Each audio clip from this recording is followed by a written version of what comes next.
Good morning. हम देख रहे हैं अधिगम के सिद्धांत। यदि हम अधिगम का वर्गीकरण करें तो अधिगम के दो सिद्धांत, उद्दीपन अनुक्रिया सिद्धांत और संज्ञानात्मक सिद्धांत। ये उद्दीपन अनुक्रिया सिद्धांत दो प्रकार के होते हैं, पुनर्वलन सिद्धांत और अपुनर्वलन सिद्धांत। इसी प्रकार संज्ञानात्मक सिद्धांत को दो भागों में बांटा गया है, क्लासिकी संज्ञानात्मक सिद्धांत और दूसरा है आधुनिक संज्ञानात्मक सिद्धांत। तो इन सभी वर्गों के सिद्धांतों में से जो मुख्य सिद्धांत हैं वो ये हैं।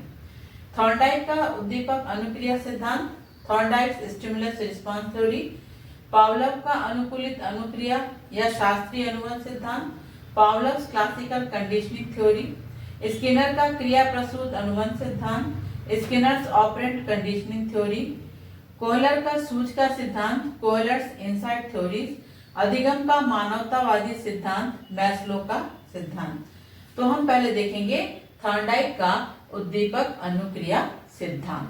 तो आइए देखते हैं थॉर्नडाइक का उद्दीपक अनुक्रिया सिद्धांत। हम देख रहे हैं थॉर्नडाइक का अनुवन सिद्धांत। तो थॉर्नडाइक का अनुवन सिद्धांत, इसको हम बोलते हैं अधिगम का उद्दीपन अनुक्रिया सिद्धांत। इन्हें दोनों सिद्धांत थॉर्नडाइक के नाम से ही है। तो थॉर्नडाइक्स बॉन्ड थ्योरी, अनुबंध सिद्धांत को बोलते हैं बॉन्ड थ्योरी, और stimulus response theory of learning. इसमें जो एडवर्ड एल थॉर्नडाइक है, उन्होंने 1898 ईस्वी में अपने पीएचडी थीसिस में, जिसका शीर्षक था एनिमल इंटेलिजेंस, उसमें उन्होंने सीखने की सिद्धांतों के बारे में बताया था। थॉर्नडाइक ने सीखने की व्याख्या व्यवहारवादी सिद्धांतों के अनुकूल की है। उनका कहना था कि जब कोई प्राणी किसी कार्य को करता है, यानी जब कोई प्राणी किसी कार्य को करता है, उसके सामने एक विशेष परिस्थिति या उद्दीपन यानी स्टिमुलस होता है, जो उसे एक विशेष प्रकार की अनुक्रिया करने को बाध्य करता है। वह उसके प्रति कई अनुक्रियाएं करता है और इसमें सही अनुक्रिया का संबंध उस विशेष उद्दीपन के साथ हो जाता है, तो इस संबंध को सीखना कहते हैं। इसको एस आर बॉन्ड, एस यानी स्टिमुलस, आर यानी रिस्पांस, मतलब जब स्टिमुलस और रिस्पांस के बीच में कोई कनेक्शन स्थापित हो जाता है या संबंध हो जाता है, तो उसको सीखना कहते हैं। कहने का तात्पर्य यह है कि जब किसी व्यक्ति के सामने या किसी बालक के सामने या हमारे सामने कोई एक समस्या मतलब स्टिमुलस, कोई एक समस्या हमारे सामने आ जाती है, तो उस स्टिमुलस का समाधान करने के लिए कई प्रकार की अनुक्रियाएं व्यक्ति करता है। मतलब एक पर्टिकुलर अनुक्रिया जो है उस स्टिमुलस के लिए होती है। यदि वो अनुक्रिया उस प्रॉब्लम्स को, उस समस्या को उस स्टिमुलस के साथ जुड़ जाती है, जिसे हम कहते हैं सीखना, मतलब व्यक्ति सीख जाता है। सीख जाता से मतलब तात्पर्य क्या है कि उसने अनेक बार प्रयास किए, लेकिन उन अनेकों प्रयास में से कोई एक प्रयास ऐसा था जिससे कि उस स्टिमुलस के प्रति की गई जो अनुक्रिया है वो सफल हुई। मतलब उसने सीख लिया कि इस समस्या का समाधान किस अनुक्रिया के माध्यम से हुआ। तो जितनी बेकार की अनुक्रियाएं थी वो उसको भूल जाता है और सही अनुक्रिया को वो याद रखता है। यानी उससे रिलेटेड जो भी अब स्टिमुलस उसको दिया जाएगा, वो समस्या बार बार आएगी, तो जो सही अनुक्रिया है उस सही अनुक्रिया का वो बार बार प्रयोग करेगा।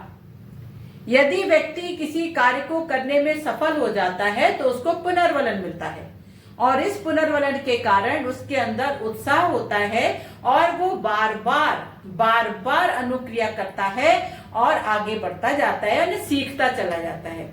तो यहाँ पर स्टिमुलस का मतलब होता है कोई प्रॉब्लम।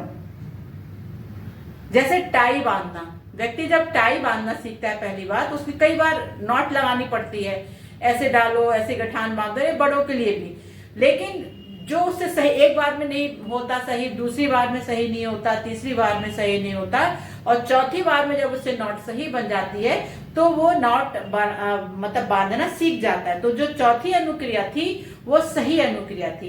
इस प्रकार जो स्टिमुलस था टाई बांधने का, जो समस्या थी, वो टाई बांधने की अनुक्रिया से सफल हुई, मतलब उसके प्रयास से उसने टाई बांधना सीख लिया। तो ये जो उद्दीपन अनुक्रिया सिद्धांत है इसी बात पर निर्भर करता है कि किसी स्टिमुलस के प्रति की गई सही अनुक्रिया, ये सही अनुक्रिया जो है उस स्टिमुलस के साथ संबंध स्थापित हो जाता है। जब इसके साथ संबंध स्थापित हो जाता है तो उसे सीखना कहते हैं। इसी प्रकार बालक के सामने आप कोई समस्या रख देते हैं तो बालक उस समस्या के समाधान के लिए अनेक अनुक्रियाएं करता है। जैसे आप गणित की कोई प्रॉब्लम दे दीजिए तो गणित को सॉल्व करने के लिए वो कई मेथड, कई अनुक्रियाएं करता है, और जिस अनुक्रिया के द्वारा उसका आंसर सही हो जाता है वह उस अनुक्रिया को समझ लेता है और उस अनुक्रिया के माध्यम से वो उस गणित को सॉल्व करना सीख लेता है। इस प्रकार अब उससे संबंधित जितने भी प्रॉब्लम उसके सामने आएगी तो वह उस अनुक्रिया के माध्यम से उस प्रॉब्लम को सॉल्व कर लेगा।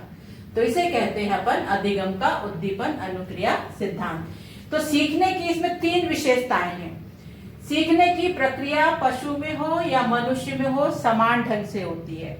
दूसरा है सीखना क्रमोत्तर होता है, ना कि सूझबूझ होता है। ना सीखना क्या होता है, क्रम होता है, ना क्रमशः होता है। कैसे होता है, ये धीरे धीरे होता है और छोटे छोटे चरणों में होती है। यानी धीरे धीरे व्यक्ति सीखता है और छोटे छोटे चरणों में सीखता है, ना कि अचानक सूझ से। ना अचानक सूझ से नहीं सीखता, वो धीरे धीरे सीखता है और छोटे छोटे चरणों में सीखता है। और तीसरा है सीखने में चिंतन या विवेचन का स्थान नहीं होता। चिंतन यानी थिंकिंग और विवेचन है रीजनिंग, मतलब इस सीखने में रीजनिंग या विवेचन का स्थान नहीं होता। तो इस प्रकार हमने देखा अधिगम का उद्दीपन अनुक्रिया सिद्धांत। इसको और कौन कौन से बोलते हैं? इस सिद्धांत को बोला जाता है संबंधवाद का सिद्धांत या संयोजनवाद का सिद्धांत, संयुक्त संबंध सिद्धांत एवं प्रयास व त्रुटि का सिद्धांत भी कहते हैं। इसके उदाहरण को उद्दीपन अनुक्रिया सिद्धांत के उदाहरण के लिए थॉर्नडाइक ने एक बिल्ली पर प्रयोग किया था। उन्होंने बिल्ली को 2 दिन भूखा रखा और उसको एक पिंजरे में बंद कर दिया, और पिंजरे में बंद करने के बाद पिंजरे के बाहर एक मछली रख दी। बिल्ली 2 दिन से भूखी थी और जो मछली है, मछली की खुशबू उसको आ रही थी जो उसको कार्य करने के लिए प्रेरित कर रही थी।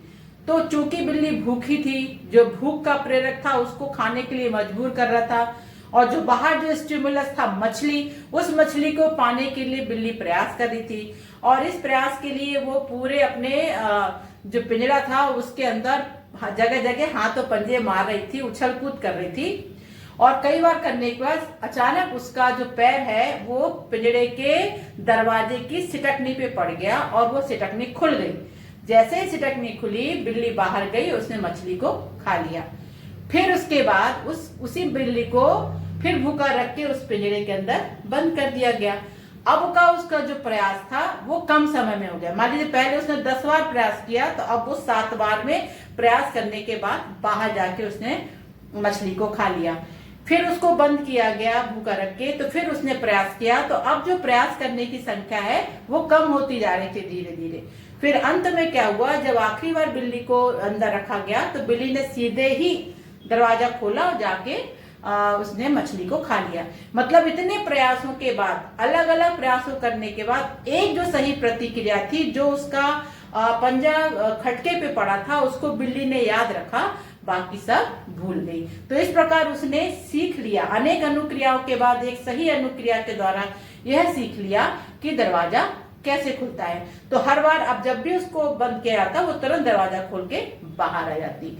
तो थॉर्नडाइक ने इसका जो ये सिद्धांत है, ये प्रयत्न एवं भूल का सिद्धांत है। तो आज बस यहीं तक, मिलते हैं अगले वीडियो में। Thank you.